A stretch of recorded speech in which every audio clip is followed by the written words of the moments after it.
নবী মর পরশমণি, নবী মর সোনার খনি, নবী মর পরশমণি, নবী মর সোনার খনি।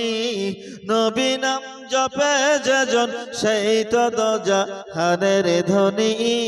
নবী মর পরশমণি, নবী মর সোনার খনি, নবী নাম জপে যেজন সেই তো দোজাহানের ধনী। সে নামের সুর ধরিয়া পাখি যায় গান করিয়া, আরে সে নামের মজুন হলো মৌলা মোদের কাদের গনি। নবী মর পরশমণি, নবী মর সোনার খনি, নবী নাম জপে যেজন সেই তো দোজাহানের ধনী। বাবা পরশমণি কি বোঝেন?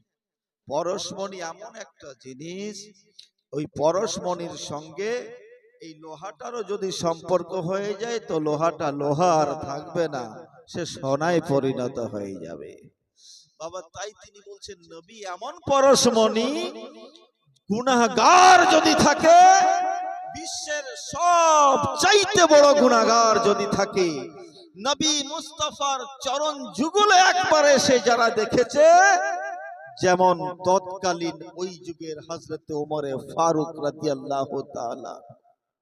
ওমর ছিলেন ওমর, নবী মুস্তাফার সঙ্গে সম্পর্ক হয়ে গেল, নবী মুস্তাফার সম্পর্কে তিনার সঙ্গে সম্পর্ক হয়ে গেল। ওমর আর ওমর থাকলো না, ওমর বাবা ফারুক আজম হয়ে গেল। হযরতে আবু বকর থাকলেন না, হযরতে আবু বকর সিদ্দিক আকবর হয়ে গেলেন।